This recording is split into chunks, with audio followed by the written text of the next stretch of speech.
Alfredo Manrique Rangel, astrofísico y comunicador de la ciencia, está con nosotros esta mañana, como todas las semanas. Alfredo, ¿cómo estás? Buenos días, bienvenido. Hola Juan Carlos, ¿qué tal? Muy bien, muchas gracias por recibirme. ¿Qué nos vas a compartir esta mañana? Pues hay varias noticias interesantes, pero nos ganó una que sí hay que anunciarla en particular. Hoy se celebra el aniversario del natalicio de Charles Darwin, que originalmente había planeado platicar un poco acerca de este biólogo, de este científico muy importante, pero lo vamos a dejar a un lado. Además, el día de ayer se celebró también el Día Internacional de la Mujer y las Niñas en la Ciencia, que es un día que se celebra desde hace 10 años por parte de UNESCO y se hicieron varias actividades en diversos espacios de investigación, universidades y otros lugares.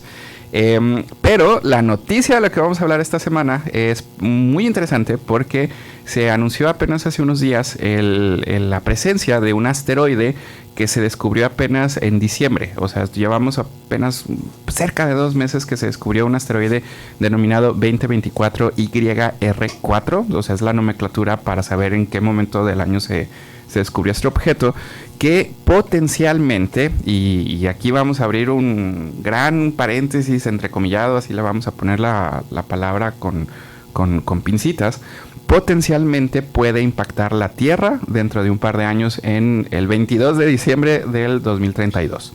Entonces, este caso es muy interesante desde el punto de vista como de investigación y de lo que pasa con astronomía, porque dentro de todas las aplicaciones que puede tener la astronomía, que en comparación de otras ramas de las ciencias como la medicina, la química, son pocas, pero tiene sus aplicaciones la astronomía como ciencia. Una de las que por mucho sobrepasa y le da un gran peso a esta ciencia es la capacidad que tiene de poder prevenir y avisar sobre posibles impactos a nuestro planeta. Entonces, anteriormente ya se habían estado haciendo predicciones y análisis de objetos que venían hacia la Tierra. Se habían encontrado alrededor de 13 objetos que apenas con unas cuantas horas de anticipación se lograban avisar sobre los impactos. Entonces, en este caso, estamos hablando que es la primera vez que se detecta, en caso de que sí vaya a chocar con la Tierra, porque de nuevo hay una probabilidad grande que vamos a platicar ahorita. Estamos hablando que ya por fin se está haciendo una detección con años de anticipación de un objeto que tiene unas dimensiones muy pequeñas, modestas, vamos a decir, unos 50 metros de diámetro, más o menos, es un asteroide pequeño, que tiene la posibilidad de impactar en un par de años aquí. Entonces la probabilidad ahorita todavía se está en el aire, o sea, la moneda no ha caído todavía, apenas se acaba de descubrir en diciembre, el objeto se está alejando de la Tierra, tenemos hasta abril para que cualquier telescopio en tierra pueda analizar este objeto y apenas está todavía sacando información para saber si realmente va a llegar o no a la Tierra. La probabilidad aún así sigue siendo relativamente grande en comparación de otros objetos, de un 2% de probabilidad aproximadamente de que choque. Y esto es porque todavía no se tienen bien los parámetros del camino, de la órbita de este objeto, ni las características físicas del objeto bien determinadas para saber si con certeza si va o no chocar en nuestro planeta. No hay que preocuparnos, esto sí es bien importante aclararlo, porque con todos estos parámetros de incertidumbre que hay, todavía no sabemos siquiera con precisión el tamaño. Como puede ser que sea algo de 10 metros que se puede desintegrar en la atmósfera, puede que sea algo un poquito más grande, de unos 50, 60 metros de diámetro, que ese ya representa un peligro modesto, similar a lo que ha ocurrido en ocasiones anteriores. Hace 100 años ya impactó un objeto más o menos en 1908 en Rusia, el evento de Tunguska, que es un evento que de hecho dio origen al día del asteroide el 30 de junio. Entonces se sabe más o menos qué es lo que puede ocurrir con un impacto de este estilo, pero todavía se está tratando de determinar qué es lo que va a suceder con este objeto. Entonces, para abril, de acuerdo a los protocolos que se activaron, o sea, es la primera vez que se hace una alerta internacional de impacto. De acuerdo a los protocolos, todos los observatorios que estén disponibles en estos momentos están observando este objeto, los que pueden observarlo, para determinar la órbita del objeto, para sacar la mayor cantidad de información posible del camino, para ver si en realidad va a chocar o no en 2032. En caso de que se estime un riesgo, en 2028, cuando vuelva a pasar cerca de la Tierra, se van a tomar medidas para desviarlo, destruirlo o algo así, pero eso lo vamos a saber hasta abril. Entonces, en estos momentos, la moneda está en el aire. Lo que sabemos es que es el objeto con mayor probabilidad de impacto a la Tierra, una probabilidad modesta, 2%, y no representa un riesgo real para el planeta. O sea, no vamos a imaginarnos que nos va a extinguir como los dinosaurios. A lo más va a tener un radio de impacto de unos 50 kilómetros de diámetro. Puede producir un cráter y no va a producir maremotos en caso de que caiga en el mar. Entonces, es un objeto relativamente pequeño. Ya han caído objetos así en la historia humana aquí en la Tierra. Pero pues lo interesante es que se está descubriendo años antes y lo suficientemente pues temprano como para que se pueda tomar medidas para desviar el objeto o destruirlo. ¿El que cayó en 1908 de qué tamaño era? 60 metros, justamente 60 metros. Es comparable. La forma de estimar el tamaño es muy interesante, de acuerdo al brillo se hacen ahí algunos cuantos cálculos. De nuevo hay mucha incertidumbre respecto a las características de este objeto, pero se está estimando que es muy similar al objeto de Tunguska. Entonces ya se estudió el área de Tunguska como para saber cuáles son los potenciales riesgos y pues la zona de impacto sí tiene un par de ciudades ahí grandes, principalmente en Sudamérica, la zona de Ecuador, Colombia, algunas partes del Atlántico, la República de Congo, por ejemplo, en África, y algunas ciudades de India. Esas son las zonas donde puede impactar este objeto. Entonces, si llega a chocar con la Tierra, en caso de que no hagamos nada, pues alguna de estas ciudades podría estar en riesgo. Entonces se tendrían que tomar medidas para que el 22 de diciembre del 2032 pues se tuvieran que evacuar, digamos, las zonas en caso de que no se haga nada. La ventaja que tenemos es que hace un par de años, hace 3 años, en 2022, ya se hizo un experimento para prevenir este tipo de situaciones. NASA lanzó un satélite más o menos del tamaño de un automóvil que impactó contra un asteroide para ver si se podía desviar, si esto era una actividad factible en caso de que se tuviera que desviar un asteroide.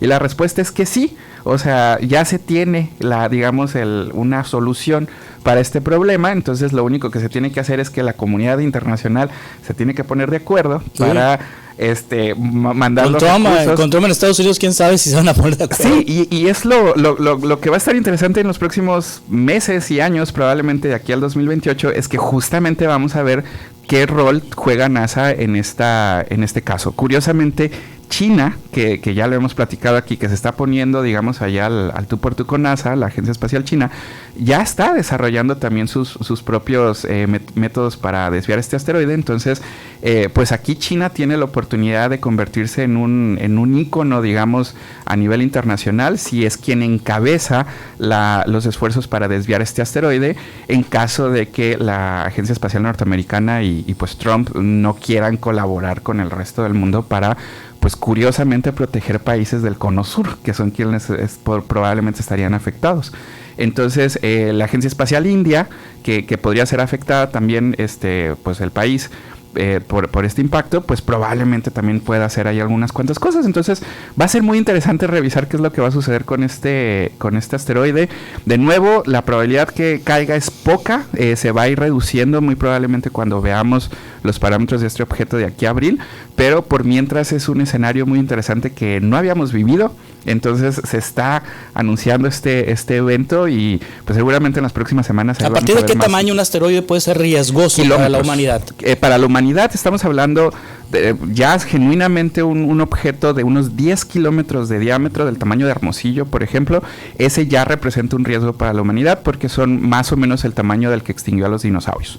O sea, 10 kilómetros. 10 kilómetros de diámetro. Y esos son objetos que ya se tienen súper bien identificados. Son objetos grandes que se pueden observar. Los más pequeños no son tan peligrosos, pero pueden representar... ¿Qué pasa, por ejemplo? ¿Qué pasa? Si cae un asteroide de 10 kilómetros, ¿qué pasa aquí? Hay una formulita que se nos enseña en física en la secundaria preparatoria, la fórmula de la energía cinética, que nos dice que la energía que libera un objeto cuando choca depende de su masa y del cuadrado de la velocidad a la que se mueve. Entonces, las velocidades a las que vienen estos objetos son miles de kilómetros por hora. O sea, de alrededor de 30,000 kilómetros por hora, más o menos. Entonces, son velocidades lo suficientemente grandes como para que un objeto del tamaño de Hermosillo ya represente el equivalente de varias bombas atómicas impactando contra la Tierra. Entonces, cuando cae, licuificaría, o sea, un objeto de 10 kilómetros, estamos hablando, licuificaría la zona de impacto, produciría una onda expansiva de calor que se expandiría por toda la Tierra. produciría tsunamis, terremotos, actividad volcánica alrededor, y prácticamente serían en la zona de impacto como si estuviéramos lanzando no hay dónde esconderse. No hay dónde esconderse. O sea, se acabó todo y ya. En caso de uno de 10 kilómetros, sí. Ojo. En el caso de estos pequeños... Nada más las cucarachas iban a sobrevivir. Pues, y los mamíferos, como les pasó a los dinosaurios. Sí. O sea, los animalitos chiquitos que puedan sobrevivir a este escenario. Son eventos que ya han ocurrido en la Tierra antes. Les pasó a los dinosaurios. Afortunadamente, pues tenemos nosotros la capacidad de voltear al cielo y prevenir esto. ¿Cómo desvías un asteroide de 10 kilómetros? Ahí sí no sabemos.